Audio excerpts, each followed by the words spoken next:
phones have been silent during this, and we all here know why, because for weeks and weeks and weeks, it's on. Because for weeks and weeks and weeks, you've been waiting for Tom and Sophie to show up and join us live on Maryland Public Television. Now is the time to show them, hey, well, just hand me another microphone. No? Is it working? You lie like a rug. All right, Whovians.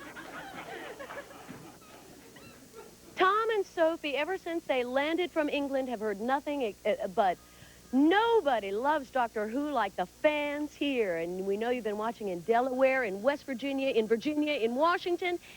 Make these phones ring. The number is right there on the screen. Show them exactly how much you love Doctor Who. Call in and pledge, and guess what, Whovians? Tonight, we are going to try and break a record. You see this up here? Let me show you. This is what Doctor Who fans have raised in 3 weeks. $52,027, and guess what? We want to blow the socks off Tom Baker and Sophie Aldred. We want to see if we can break all the records in the nation, show them in person right here in this studio just what you think of the Doctor Who show. We would like to make that 52 $100,000 by the end of tonight. And the only way to do that, Whovians, or Doctor Who fans, whichever you prefer, is to make that phone ring right now. 1-800-222-1292. Gosh, we have all sorts of ways to say thank you, too. If you call in at the $40 level, it's your ceramic TARDIS. In your dreams, you can go anywhere and do anything and fight all the bad guys without ever using violence. Imagine that.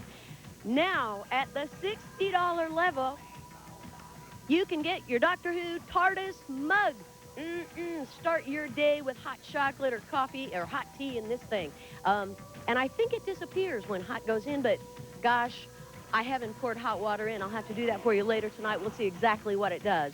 Or also at the $60 level, you can become a member of the Doctor Who fan club. And after enjoying Tom and Sophie tonight, I'm sure you want to do that. Your membership includes a passport so you can go anywhere and do anything. You get a Doctor Who button. It says, the Friends of Doctor Who.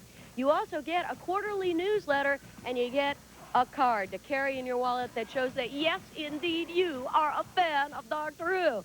All right, last but not least, also for your $60 membership, you get the Doctor Who TARDIS heat shield. Suction cups affix it to either side of your windshield, and it's so easy to use instead of that big old cardboard crinkly thing that you fold up, and it always gets stuck on my steering wheel. So this is yours also at the $60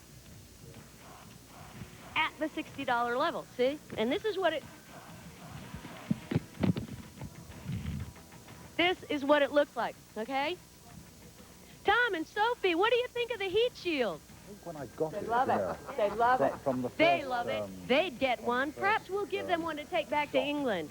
Not too much sunshine to worry about, but perhaps we can give them a Doctor Who umbrella instead. We've got a word to the wise. Here it comes, right here. I'm Terry Nation. No writer can survive unless people believe in his or her work, are willing to go out on a limb to provide that backing that will transform black and white words into vibrant television images.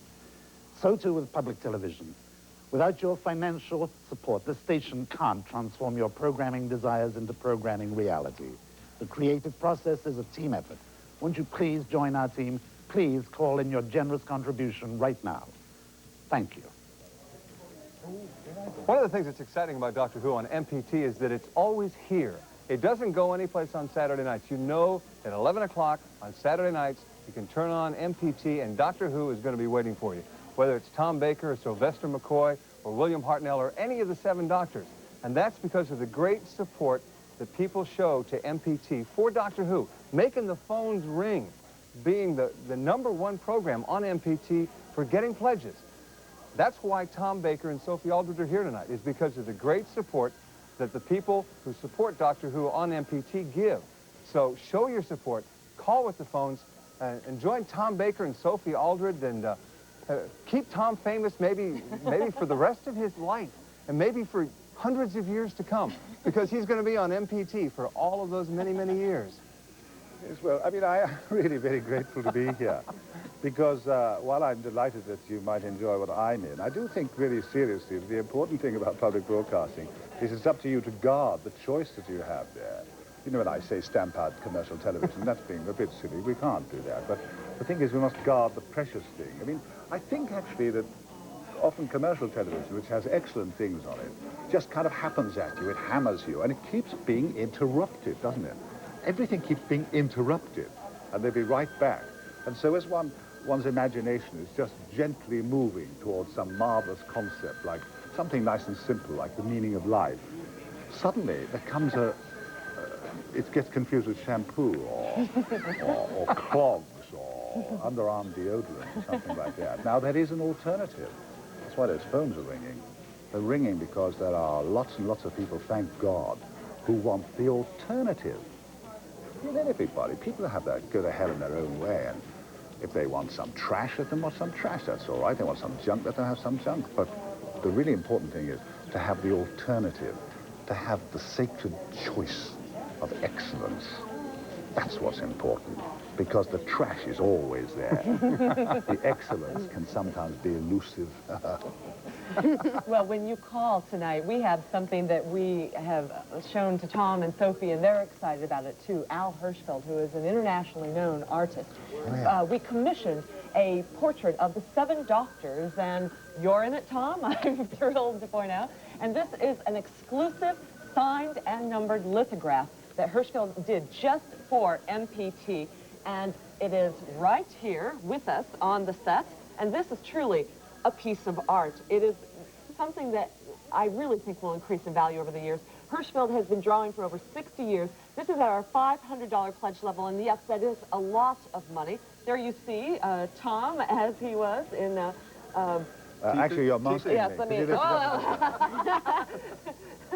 Yes, let's get the good shot there. This is our thank you gift to you at the $500 level. We have a limited number of these available, and please do not wait. If this is something that you would like to receive, I encourage you to call right now. You can break that pledge out on installments. You can charge on MasterCard, Visa, or Discover, but call now. If you're getting a busy signal by any chance, please take the number down. Continue to call. But we have brought you Tom Baker and Sophie Aldred, and there is more coming up. Some fascinating insights. We'll be asking them questions about what you want to know about the doctor and about Sophie as ace on the current run. But now is the time to support the doctor on MPT. You know you would not find it anywhere else. As Tom said, there's trash always someplace else. Come home to MPT for the doctor and pledge the best pledge you can. We want to try to reach $100,000 tonight. We can do it with your support. Let's show Tom and Sophie that they didn't come all the way across the pond for nothing, that they came for a very good reason, to make this the biggest and best pledge night ever at MPT. Kelly, how we doing? Well, we're gonna check right now. Am I working? Am I good? Oh gosh, good. I don't have to scream again. That's swell. The phones are doing pretty well, Whovians. I think we're impressing the heck out of them. Our goal tonight, as Charlotte just said, is $100,000. Doing it without you is hard. Doing it with you is easy. For your $40 pledge at 1-800-222-1292, the TARDIS is yours. For your $60 pledge, you get your choice of one of each of these things. The TARDIS heat shield for your car. The TARDIS heat shield for your car. The Doctor Who mug, or a fan club membership, which includes a quarterly newsletter, a membership card that says, yes, indeed, you certainly are a member of the Doctor Who fan club, and your Doctor Who passport. Oh, and let's not forget this gorgeous, shiny little Doctor Who button. See, it's almost exactly like the one I have on, only not quite. Now, for $120 at the $120 pledge level, you get your choice of any 3. You can mix them, you can match them.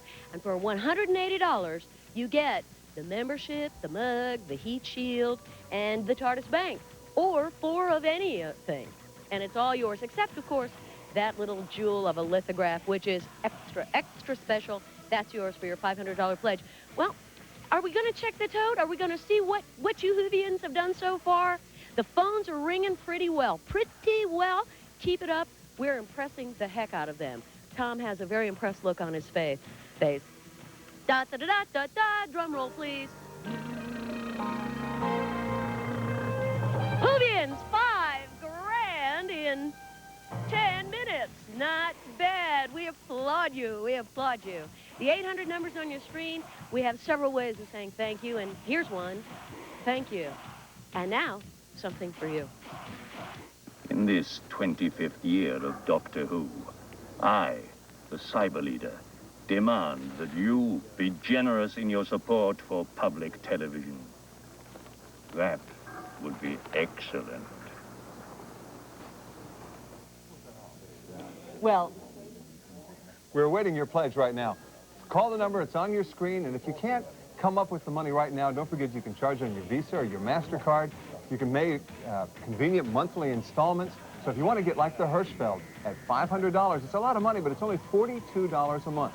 And that will go to keep Doctor Who and programs like it right here on MPT. You don't want to tune in some Saturday night and find Doctor Who gone because you didn't call in. There's a lot of people who don't call in with their pledges for Doctor Who because they say, well, somebody else is going to do it. Well, eventually, it's going to be your turn. So make it your turn tonight. We have Tom Baker here with you. We have Sophie Aldred with you. We have Charlotte Nichols with us. Todd, Yes. we're here with them. I know it. They're right I haven't next to stopped us. tingling since. We're right in front of the TARDIS, and they're here. And my favorite companion is now Sophie. Well, we hope you will call. We are so excited that Tom and Sophie have come out. And Sophie, what's your feelings about public television and this whole excitement and the phones ringing off the hook? We promised them that they would, and you're doing great. Well, it's something that's actually quite new to me, obviously, because I've only been over here, well, about 3 times now. So, in fact, it's taken me time to try and understand about public television. And the more I talk to people like Tom about it, who's been involved in it for a very long time, makes me realise just how important it is. And it's listen to those phones ringing. I mean, this is great, because the more money that comes in, obviously, the more the programme directors will say, hey, Doctor Who's popular, and we'll give you more Doctor Who. So it seems to be just a brilliant system of the public being able to tell the television station what they want to see. And it seems like a really good idea to me. So keep those phones ringing, because it's really important. Isn't that what we've been telling you? Yes. All these weekends of telling you exactly what they're saying. It's nice to hear it from them, though. And we hope you will protect Doctor Who right here on MPT. We've brought them out to you tonight. We have the Hirschfeld at the $500 level. Again, we have a limited number of these. This is an exclusive limited edition lithograph, signed and numbered by Al Hirschfeld, the artist who is now 87 years old, living in New York, and he has done so many things, and we commissioned this MPT exclusively for you. At the $500 pledge level, we'll be happy to reserve one for you. We know that's a lot of money, but you do support Doctor Who, you support MPT, and you get a piece of art, because this is something that will no doubt increase in value over the years, and no one else around the country has a chance to get this. Only the Doctor viewers in the Washington, Maryland metropolitan area, in the viewing audience of MPT, have a chance to get this now. So call in. If the phone is busy, please continue to try to call. We're going to be going back to a conversation with Tom Baker and Sophie Aldred live right here in the MPT studios in just a minute, but there's still other thank you gifts for you at other levels. Kelly Saunders, tell them all about it. Why, indeed, I'd be just pleased as punch to do just that. When you call in, first of all, Whovians, we need every phone to be busy during every break in order to reach the goal of $100,000. God bless you, we've got $5,000 already. And here's what we're going to do for you. For $40, okay, for $40, we're going to give you the TARDIS Bank. For your $60 pledge, you're going to get your choice of a fan club membership, the Doctor Who mug, or the heat shield. And Chris, we have a challenge. A challenge is the word I'm looking for. What is the challenge, Chris? Well, I've got Eric, and he's going to challenge you to, he's going to give us $5 for every time you pull out that heat shield the correct way. Okay. How about that? Okay, so Chris, if you hold this for just a second, let's give it a shot. If I open this correctly, we get $5, okay? Oh. I'll do better next time, Eric. Just keep that checkbook hot and happening. 1-800-222-1292. Whovians, unite. The doctor is live in the studio. Sophie Aldred is live in the studio. This is the time to show them just what you think of Doctor Who. Delaware, Virginia, West Virginia, Maryland, you're all calling in. Washington, Arlington, Alexandria. We're hearing from everybody tonight. It's absolutely fabulous.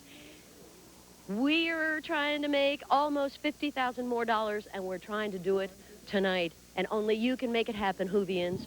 Only you can show Tom and Sophie exactly how much you appreciate Doctor Who. Not just tonight, but every Saturday night that it's here on your public television station. 1-800-222-1292. Remember, the phones have to be busy for every break to reach our goal. We're running out of time, Whovians, so do whatever it is you can for us. We thank you. We thank you. A final farewell. Well, here we are, and we're going to be going back to our conversation live in the MPT studios. Live, Todd, live with Tom Baker and Sophie Aldred, ace on the current run of Doctor Who. We hope you'll make the best pledge you can. And if you are getting a busy signal, please write the phone number down and call us even when we go back into the conversation. We don't want to interrupt that, but we want to make this the best night ever at MPT, so that this will go down in MPT membership history, that we raised the most money ever for the Doctor tonight with Tom and Sophie here in the studios. You can make it happen, only you. You've been loyal in the past. We're coming to you now. We're asking you to do the best you can. Break it out on installments at $5 a month. That's a $60 pledge level. You could pledge $500 and receive the Hirschfeld, and let's show that again. This is really a fabulous piece of art, and there's just a few of them left. We have a number of them still available, but I think they'll be gone tonight. This is your chance tonight to get these at the $500 pledge level. Todd, I know you want one. I am getting one. I can't wait to hang it up. It's a really neat piece of art. And especially when it's a work of art that is going to appreciate in value over the years. You might pay $500 for it now, but 6 months from now, a couple of years from now, it might be worth $1,000. That's right. So this is a great item, and there's only one place you can get it, and that's right here at MPT. So give us a call right now, make your pledge, and Kelly, you got more goodies too. Indeed, I do. A gentleman from Annapolis just called and said, Kelly, you're getting punchy. Yes, I am. I'm punchy for Doctor Who. However, he also just ordered a Hirschfeld print for $500, so thank you. We'll add that to the tote, and we're going to check exactly what you Whovians have done for Maryland Public Television this break. Currently, we're at $57,240, and the update is, oh my gosh, $61,060. Whovians, you're absolutely the best. You're the best fans, the strongest fans, the most supportive fans that Maryland Public Television has for almost any of its programs. There's no one like you out there, and without you, we couldn't do it. Without you, there's no way. The support, without your support, the show would be off our air. And thanks to you and this fabulous turnout, we can just about guarantee you that Doctor Who's going to be here just exactly as long as you want. We thank you for your support. And welcome back. We are here. I'm Charlotte Nichols, Todd Grimstick. We're live with Tom Baker. Of course we're live, aren't we? I hope we're live. Tom's live. And Sophie Aldred. And thanks for being with us. Tom, got to ask you about that scarf. We know that Mrs. Nostradamus knitted it, but where did you ever come up with the outfit and the scarf, and how did that all evolve? Well, it happens sometimes when you work at the BBC. There are lovely, lovely things as well as maddening things. But one of them is this desire at the level of costume design and everything to often really make things work for the actor as opposed to imposing it on it. That's happened to me very recently where I was consulted quite carefully. And over the costume of the BBC, the man who designed it, Jim Atchison, has become subsequently a double Oscar winner for Emperor of the, you know, that one about China. Oh, yes, Emperor of the Sun. That's right. That's right. And for some other picture. But so we just had time. He took the time to simply go out to play with me. And in the mornings, we used to go out to play and go to costume places. And we put costumes on and things like that. And then in the afternoon, we go to the pub and talk about it. And so gradually, a few hundred pints of beer later, some sort of idea emerged. And so that's how it happened, the colors and the style. And I was very influenced by Jim encouraging me to, you know, finally you're filtering something for yourself. And so he was trying to push me in the right direction. The scarf was just a happy accident. The length. Why? Well, the length was simply the lady knitted it all up. That's all. She just was paid to knit up a scarf. And Jim didn't know much about wool. And gave her That's a ton of brilliant wool, story. and she knitted it all She up. used it all up. She used it all up, but that's what he said, knit it up, and she did. And when we put it on, he said, well, let's keep it like that. And he was Great. right. It was a trademark after that. It was, and people said, Jim, you know, it's too long, or you used to trip over it. People used to stand on it and all that, all those kind of cliches. But it did work, and it was different, and it worked, and it charmed the audience because had one. it was irrational. You know, it didn't make sense. Yeah. In that sense, it was Do you know where it very is like now? life. Did you get to keep it? I think it's in the Ashmolean Museum in Oxford. Oh, Or something. really? Amazing, yeah. Somewhere like that. Sophie, your costume was kind of a hip, young teenager type thing. Was that you, or is that... Yep, that was me, I'm afraid. I turned up to the read-through and I was wearing a pair of cycling shorts and a pair of Doc Martens and a T-shirt, and Andrew Cartmel, the script editor, said, "Hey, I love what you're wearing. Do you wear that all the time?" And I said, "Yes." And so I found these pictures of 16-year-old girls in very trendy clubs and wearing these bomber jackets with badges all over them. And I thought, hey, that would be quite good. And I got, I don't know whether you can see on the video there, I've got two little Blue Peter badges on the white and the blue shields there. Oh dear, there's me being extremely off the top and terribly embarrassing. But anyway, how awful, never mind. The Blue Peter badges are, Blue Peter is another very long-running programme on British TV, a children's programme, and if you write in with a great idea, they send you these badges. So I put different badges for a gimmick, and it's worked because people send me badges all the time. And Oh, that's great. So it's become now your trademark, yeah, just like the scarf for Tom. Been my So they trademark. changed your image in the last series of programs. You were basically in the same outfit all along, and then the last 4 series, you were wearing all kinds of fancy Yes, getups. but slightly practicality. Slightly also because, like in the 1940s story, I would have looked a bit strange to these people from the 1940s. You know, why wouldn't, I was pretending to be an evacuee, and I didn't look like an evacuee in sort of cycling shorts and Doc Martens. So that period costume was a necessity. Similarly, the one in Ghostlight did the men's Victorian outfit, and the dress was a necessity of the script. But yes, we decided to just change it around a little bit in this series because I was getting bored of wearing the same thing, basically. Did you ever get bored wearing the same thing, Tom? No, I didn't really get bored wearing the same thing. In fact, it fits very much in with my personality. I like wearing the same things nearly all the time. Some people who met me today had seen me 7 years ago or 27 years ago, it doesn't matter, and they recognized the raincoat and the shirt and the trousers, or they thought they did, because from all those years ago. But although I always wear the same thing, when I buy clothes, I buy several copies of the same thing. So I buy 10 blue shirts, and I might have 2 of these Macintoshes, and 10 pairs of white trousers, or 10 pairs of grey trousers, and the same with shoes. I don't like sudden changes of dress. It doesn't charm me at all. When I was a child, whenever my mother got dressed up to go out, which happened occasionally, it used to send me into a terrible spasm because I always associated getting dressed up smartly and putting lipstick on. My mother, not me. Although I sometimes have put lipstick on. I always associated it with her running away from me. Oh, leaving you. Yeah. Psychology. Yeah, I always, and so now, if you suddenly change your clothes, not only would I be amazed, it would make me feel very insecure because I think perhaps you were leaving me. I Well, won't. we won't change. We'll be right here all night. You know, in the early days of The Doctor, some of the sets would seem maybe a little hokey, you know, maybe not, not necessarily high-budget sets. Tell us about that.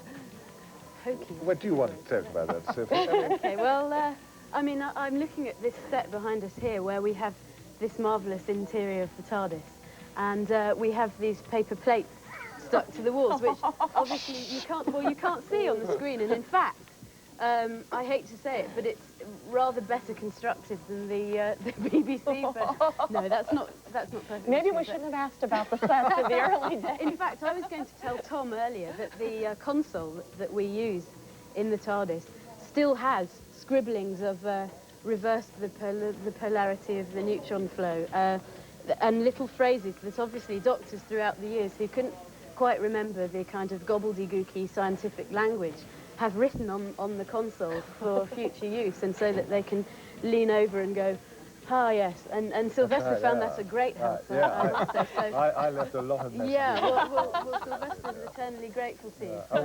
Whenever I had some kind of rubbish, well, mostly rubbish to speak, especially the formulae sort of stuff. I always gave, it's incredible, isn't it? I always gave the BBC telephone number with the Doctor Who extension. You know, for years I said that. No one ever noticed.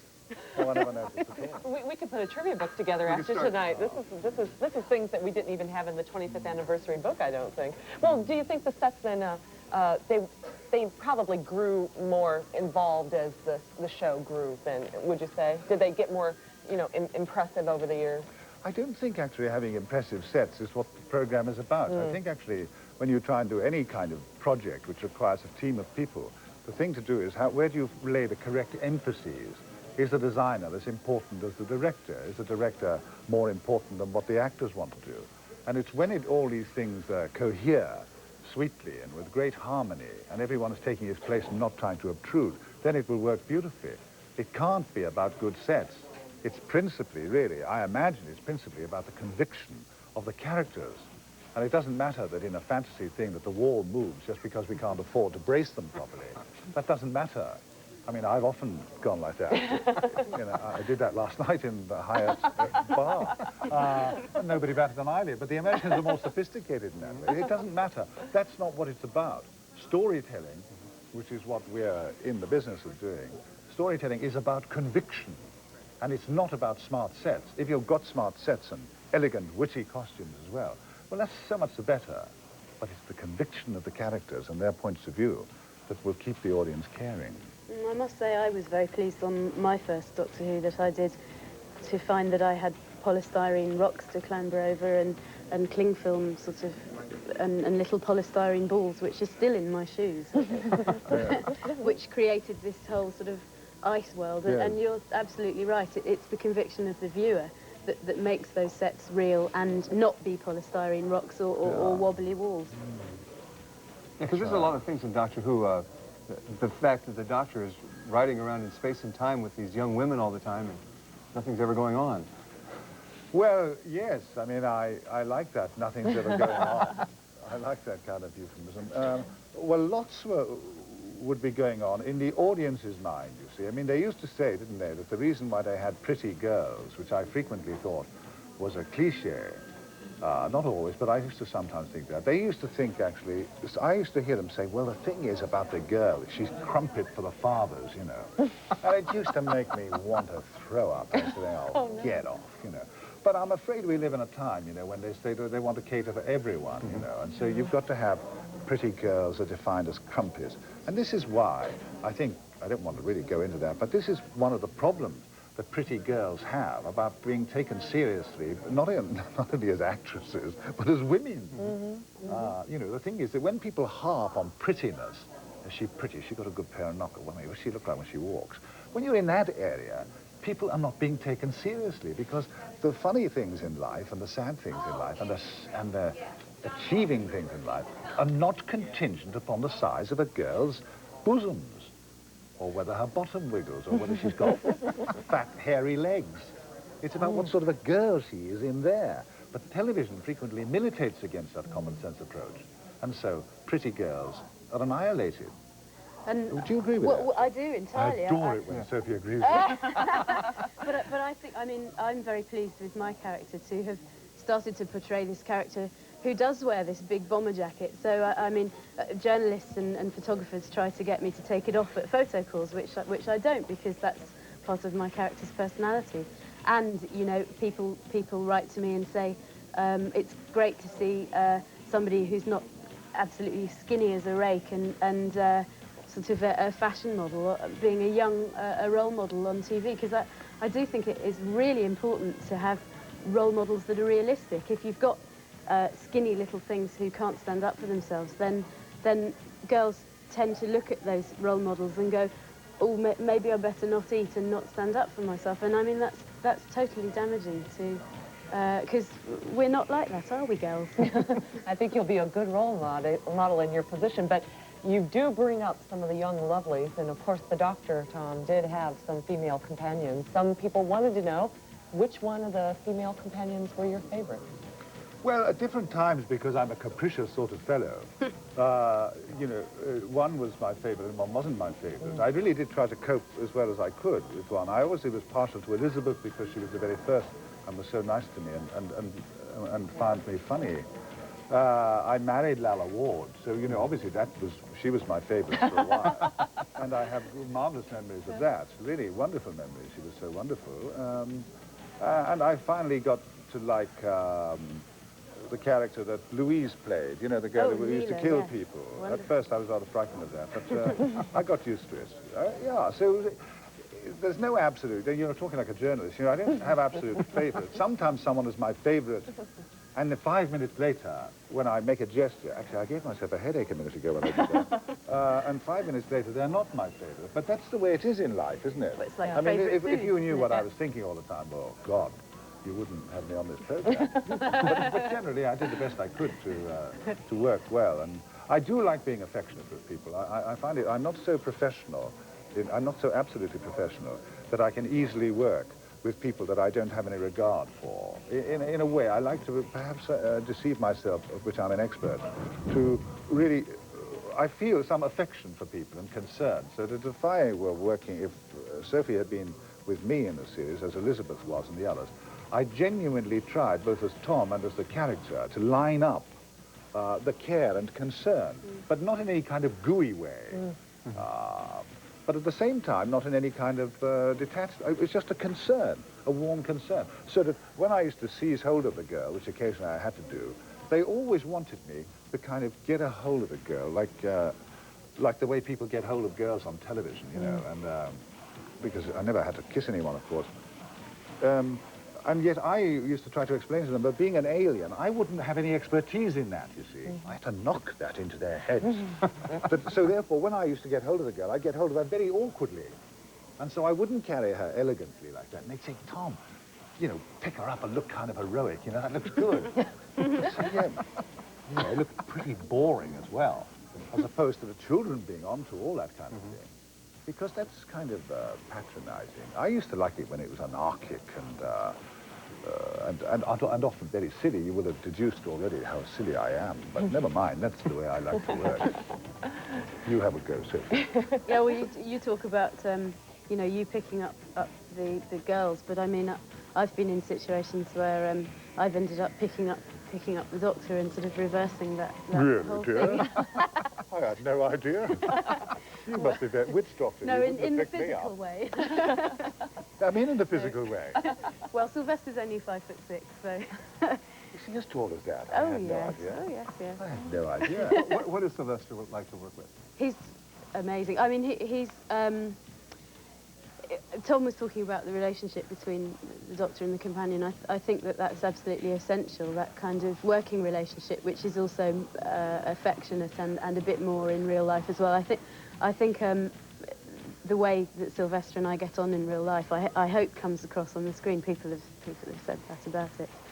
And we have a great time doing the programme. I mean, it's frustrating, it's annoying, it's cold, it's hot, it's continually, there's never enough time to do anything. But because we're such good friends, we just have a great time together. And he's taught me a lot about being a creative actress, which I value very much, because previously I would worry about which cameras where, and I would be very technical about it all. And he's taught me to, if you're doing something which you feel is silly, then for goodness sake, say so. Don't just do something silly and then look at it on the screen 6 months later and say, oh dear, that looks silly. At the time, you know, have the courage of your convictions to say, hang on, wouldn't it be better if we did it like this? Which is frustrating for the director, I guess, but it's given me a lot of confidence working with him. That must be kind of scary, though, as a new actress and as a new person to the cast, to have that conviction, to be able to say, let's stop, let's maybe do it a little different. Yes, I think it's a measure of how the good atmosphere on the set of Doctor Who, in that most of the supporting cast, which is another wonderful thing for a young actress like me, to have worked with these amazing people from you know, acting history. Like, I mean, in the last 2 years I've worked with Sheila Hancock and Sylvia Sims and Dinsdale Landon and met people like Tom and John Pertwee. And I mean, it's been wonderful for me to learn from these terribly experienced people, and I've just sat there and watched them working and taken tips from them, and that's been one of the wonderful things for me about this job. Tom, when you watch, do you watch The Doctor? No. I do not watch The Doctor. Because I was wondering if you watch and say, I would do it that way, or I would... No, I wouldn't. No, I didn't watch it. But I mean, I didn't watch it when I was in it. Mm-hmm. So, and it's not a criticism of the people who are doing it now. Occasionally, I mean, I caught a glimpse of it when I've been washing up at home. Yeah. Mm-hmm. And I watch it, and then suddenly it evokes this kind of feeling. I think, good heavens, was it so long ago that I, was doing all those things and chasing about. It's been 10 years. It's been 10 years since I finished with it. Mm. But it, it seems to be all my life, really. It isn't all my life, of course, but it's nearly 20 years since the whole thing started. But no, I don't particularly watch it. This may not be a fair question, but a lot of people would like to know, what's your opinion of the various doctors? Well, lots of people would like to know my opinion about lots of things, and I'm not about on television to tip the hand. I don't think any of them were what I would call actors. I might call them geniuses, but I wouldn't call them necessarily actors. I mean, I quite admired them.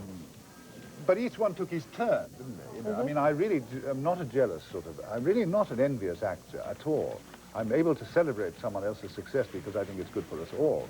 And I had my little moment of glory. I mean, it was a big moment of glory. It was a moment of glory that lives on 10 years afterwards, and here I am in Baltimore, or Maryland, wherever I am. And that is wonderful, isn't it? And the others in turn will also have their moments, and I'm not greedy about that. I was lucky and I had it, and I'm delighted. So I admire them all in their way. I do admit I was a bit drawn to Bill Hartnell being irascible. He was getting old and wasn't very well. And one of the ways actors get over the fact that the lines are only tacked on the side of your head, and most of the lines in Doctor Who, were really only tacked on the side of your head.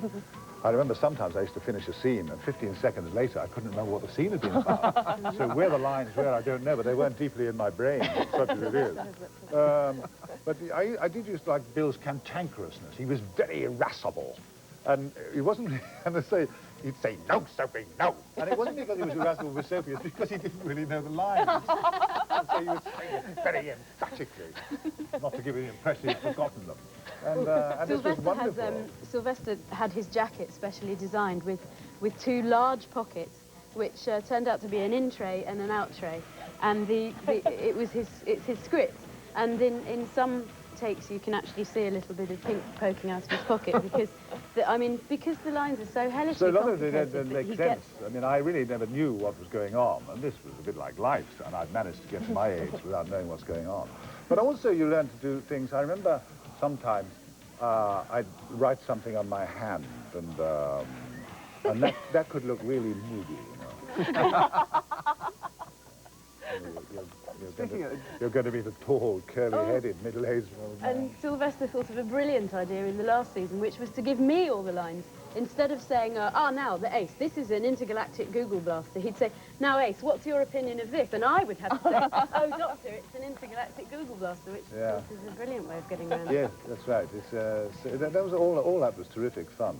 And then actually trying to learn it was great, yeah. Do you have any strange stories about something that might have happened during filming? A funny little outtake or something, or something that might have... Well, I think the outtakes on television, when I believe they do have television programs about outtakes, and I've always despised them because, they're sort of, they're kind of charming and vaguely funny, and occasionally a glamorous actress says a kind of naughty word.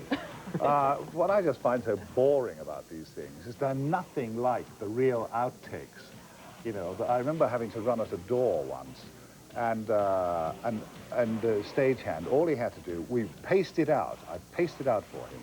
So at a certain moment, he had to lift the door, and I came flying in to make a wonderful skidding stop in front of the camera and, look amazed and do all that stuff.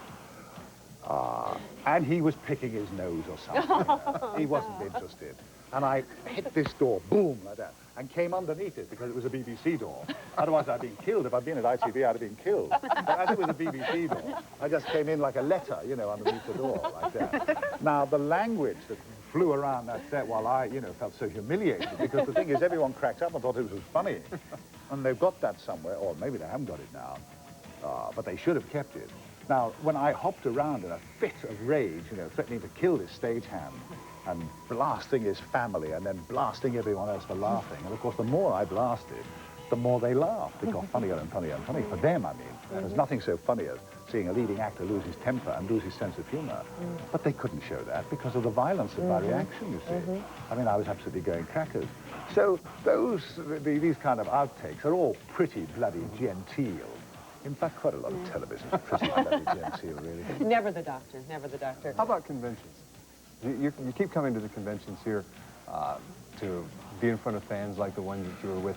Well, today. I don't think that a few years ago I thought that I wouldn't do any more conventions, and then your name came up, and they said, do you want to go and help raise some money? And because I would like to be a saint instead of the martyr that I am to my failure, I thought, well, I'll be a bit of a Mother Teresa and go over there and raise a few bucks for the public broadcasting. That's how I came to be here. And I met a few. Curious enough, I recognized very few people here today. They were actually, it seemed to me, a brand new, you know, capacity house who were interested in.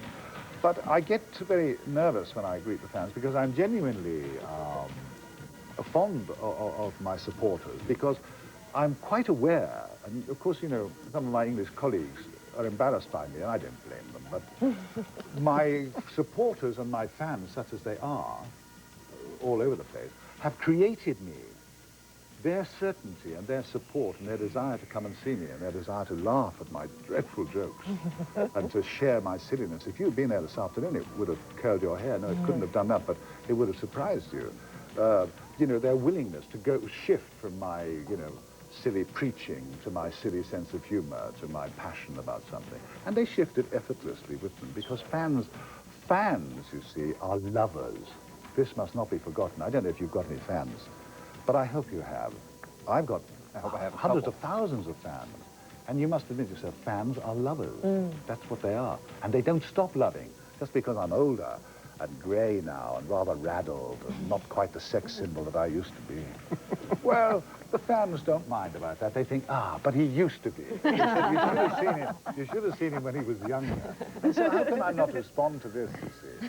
How can I not respond to what's going on? That made the phone ring. Yeah, did you see that? I can make the phone ring. But all those heroic people there who are modestly and conscientiously, you know, taking part in this kind of terrific adventure, the sort of adventure that people sneer at. You know, it's easy to sneer at things, isn't it? They say, there's bloody sentimentalists up at public broadcasting, Tom Baker blabbing on about loving his fans. Anyone can say that. But I'm not afraid of those sneerers. Anyone can sneer. What we're about tonight is about choice and heroism and fun and quality. All those alternatives that we want and need desperately. And that's why those phones are going. That's why those people are sitting there listening to me. And I agree with all this. Real quick, one more rating-type question. You had a lot of producers during your time as the doctor. Yes, I did. Which did you like the best? I like people who agree with me, really. I adore people who agree with me. And the more they agree with me, the more witty I think they are, and more creative.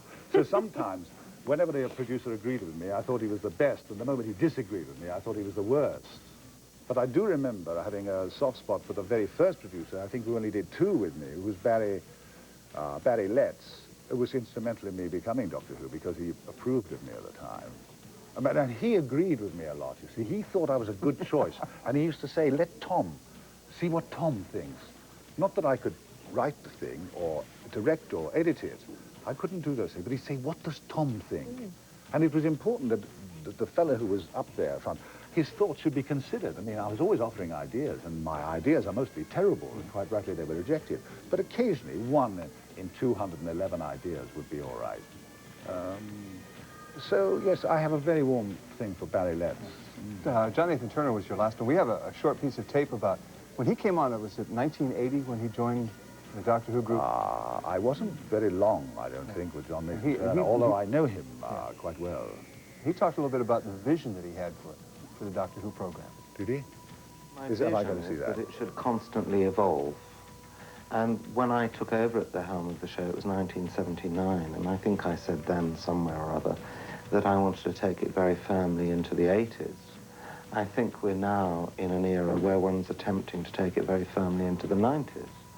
And whilst I acknowledge that there have been some wonderful stories in the past, I think it is the constantly evolving nature of the show that's resulted in its continual success and its longevity.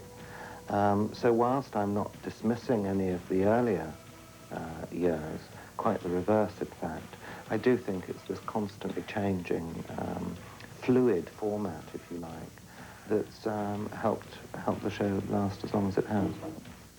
Is it like a family feeling? I get the feeling it must be very cohesive on the set. Well, yes, it was like a family in the sense that sometimes it was just sheer bloody hell. I mean, usually when people say things like a family, you know, it's like those people who say, aren't Jewish people happy together? Yeah, it was like a family. Sometimes there were big fights, and I'd get very moody and silly and everything like that, and wouldn't talk to people for days. And they'd put up with that. And then they'd sometimes try to snub me, but I wouldn't have it. Yes, it was like a family, but not in any sense that it wasn't cozy. Yeah. I have a dread of coziness, actually, at work.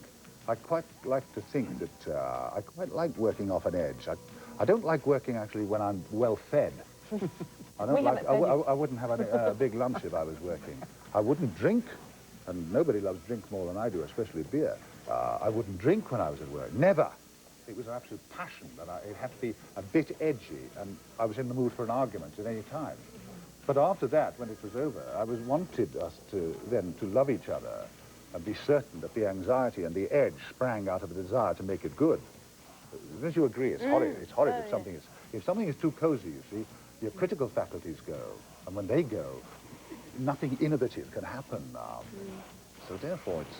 The time fact has been the one for me that has made, because there's so little time to record Doctor Who.